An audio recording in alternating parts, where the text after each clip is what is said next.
我是王迪，是中国人民大学文学院在读博士生。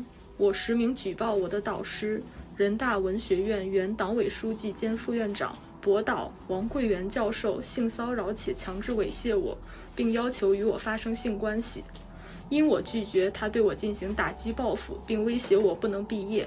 我要求依法依规惩治王桂元，并更换指导老师。以上举报均有录音和聊天记录作为证据，我愿意承担相应法律。 Welcome to Red Eastern True Crime. If you like true crime stories, please subscribe to my channel. Let's dive into this story. On the evening of July 21st, 2024, at 8:59 p.m., Wang Di, a PhD student at Renmin University of China, posted a 58-minute, 43-second video on her Weibo account. In it, she used her real name to accuse her advisor, Professor Wang Guiyuan, of sexual harassment, molestation, threats, and retaliation after she refused to have a sexual relationship with him. At 9:30 p.m., Wang Di posted again, thanking everyone for their attention and asking them to help spread her story. She said that if the news didn't spread, she would have no other way out. In the video, Wang Di presented a large amount of recorded evidence in 3 parts. The first part contained the most direct audio evidence. The second part provided a chronological explanation of the main contents of the recordings and chat records. The final part contained the full, unedited versions of the recordings and other evidence. Wang Di explained that she suffers from exfoliative cheilitis, which makes her unable to tolerate any external stimuli. Eating and drinking cause her severe pain and burning. She has been taking medication for almost 3 years with no recovery. Despite knowing about her illness, her advisor still insisted on kissing her, to see what happens, to which Wang Di flatly refused. In the second audio clip, Wang Di's advisor can be heard saying, "Just one kiss," and then forcibly molesting her while she resisted and begged him to stop. She can be heard resisting and saying, "No, no. Professor, professor, professor." In the third audio clip, Wang Di's advisor expressed his desire to be both a father and a husband. Fearful, Wang Di conceded, saying, "Being a father is okay, but not being a husband." But her advisor insisted, first a father, then a husband.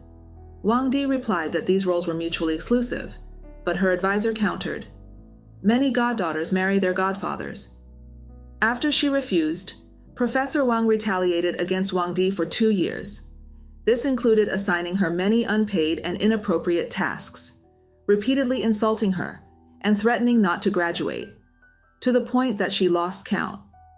Wang Di provided a recording from July 17, 2024, in which Professor Wang demanded that she do something for him.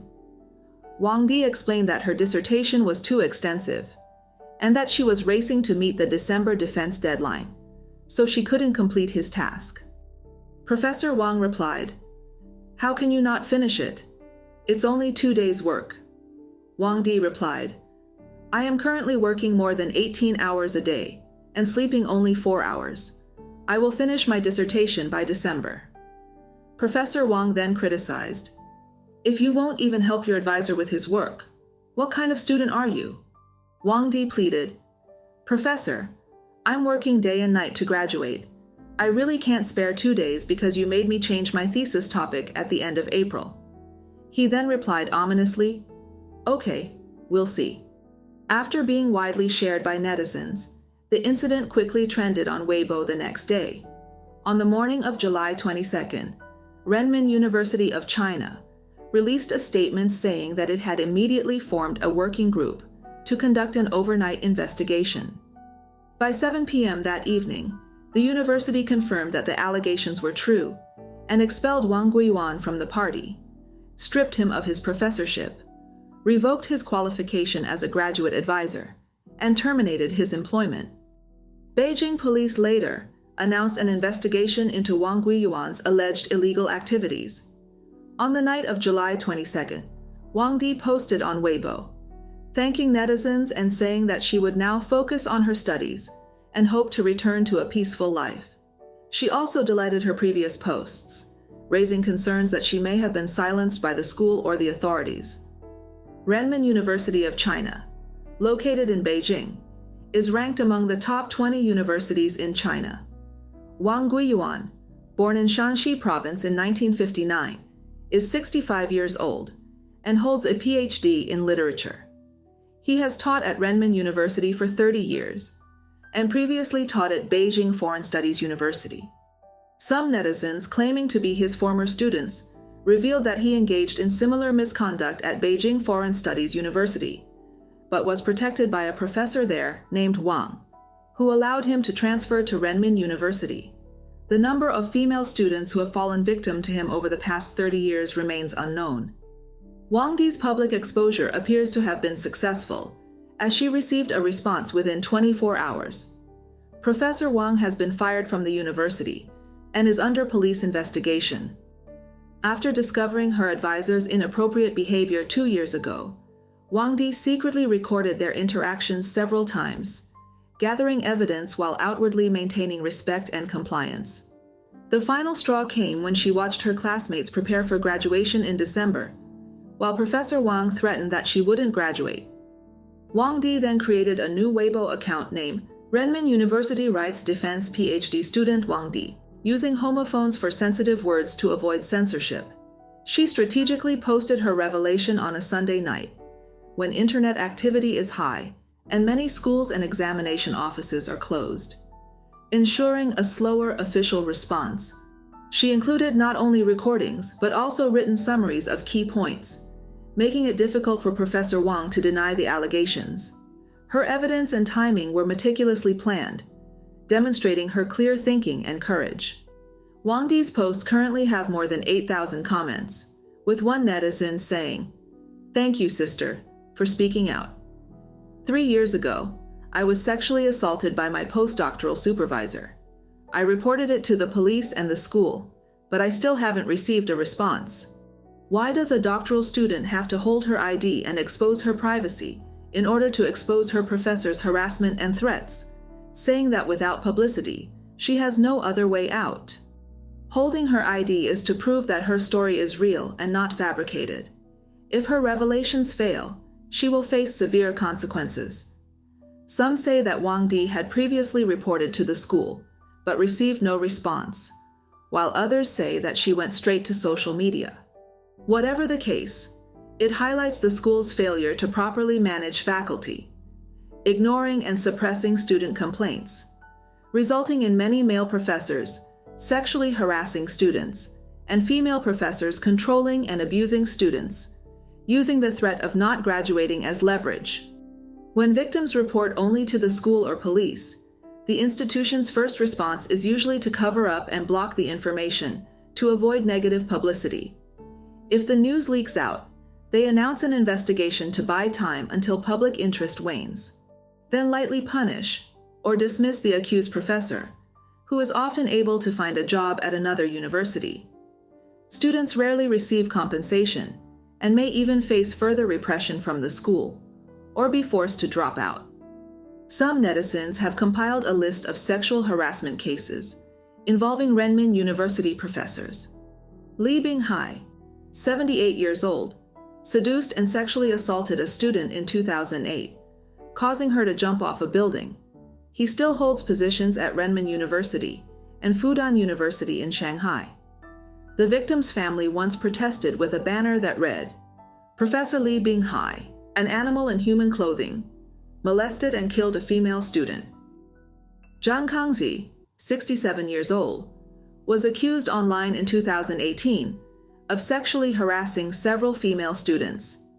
Despite an investigation, he eventually became a professor at Zhejiang Gongshang University and was recognized as a leading national talent. Gu Haibing, 65 years old, an economics professor, was reported by students in 2018, but continued to give lectures and receive praise after being dismissed from Renmin University under the title of a retired professor. Wang Yipei, 61 years old, invited female students to discuss literature under various pretexts, gaining their trust before sexually harassing them. After being dismissed from Renmin University, He frequently attended literary events and gained many followers. These professors with bad records rarely face consequences for sexual harassment or assault. Once the online buzz dies down, they continue in their roles as respected professors, experts, or scholars. Students, on the other hand, often suffer severe depression that interferes with their future work and life, and some even end their own lives. In addition to sexual harassment, there are numerous cases of professors exercising psychological control and oppression over students. On April 9, 2024, 15 master's students at Beijing University of Posts and Telecommunications jointly filed an online complaint against their female advisor, Professor Zheng Feng, detailing her abuse and insults in a 23-page document, with chat records and medical diagnoses as evidence. Professor Zheng, who received her master's degree in 2000 and began teaching at BUPT in 2003, received her PhD in engineering in 2012. This year, she advised 15 students from the classes of 2022 and 2023, all of whom joined the complaint. First complaint: Professor Zheng's highly unstable emotions and frequent insults, using coarse language and threatening students not to graduate. She demanded that students delete chat records and check their phones, often scolding them in public, while maintaining a facade of kindness to others. Second complaint: frequent graduation threats to coerce compliance, making students afraid to voice objections. Professor Zheng also frequently contacted students' parents, implying bribery. Although the students are in their 20s, she immediately contacts their parents if they do anything that she perceives as challenging her authority. Third complaint: assigning her non-research tasks, such as frequently picking up packages, buying her breakfast every day, running errands for her, driving her, her family and friends, even at odd hours, and taking cabs at night to serve as her chauffeur, help her move, and clean her house. In addition, she demands that students do her daughter's homework, escort her daughter to and from school, and help her daughter cheat on exams. If the students refuse, they face reprimands and threats from Professor Zheng. Furthermore, Professor Zheng has a bad relationship with another industry mentor, forcing the students to take sides. This causes great distress to the students as they have to deal with the emotions of both mentors at the same time. Fourth complaint: regarding compensation, students were assigned internships at a company with a stated salary of 5,000 RMB, about $700 per person, but they only received 1,500 RMB, about $220. Professor Zheng explained that the remaining 3,500 RMB, about $480, was a performance bonus, but no student ever received this money. In addition, all laboratory equipment, including phones and computers, must be purchased at the student's expense. Students are also required to work long hours without pay, and some have been severely targeted, going more than 6 months without pay. Fifth complaint: Professor Zheng changed the lab working hours to 8 a.m., to 12 p.m., 2 p.m., to 5:30 p.m., and 6:30 p.m. to 10:30 p.m., a total of 11.5 hours of work per day. She also requires students to work on holidays and punch cards. When some students went home for the Spring Festival, Professor Zheng called their parents and said, "Your child has serious problems. Such a student will not graduate," causing panic among the parents. She often asks students to work overtime and deliberately sends messages in the early morning hours. Sixth complaint: if a student says something that displeases Professor Zheng, they must constantly apologize and sometimes write a self-criticism. She once said, "I will not allow anyone to challenge my authority." Seventh complaint: Professor Zheng's academic and teaching skills are questionable, and she does not provide adequate guidance to students. She does not listen to students' reports in detail, and only gives vague and empty instructions to speed up progress. She also forces students to change their research topics without providing substantial assistance. Eighth complaint: Professor Zheng has significant problems with her attitude toward teaching undergraduates.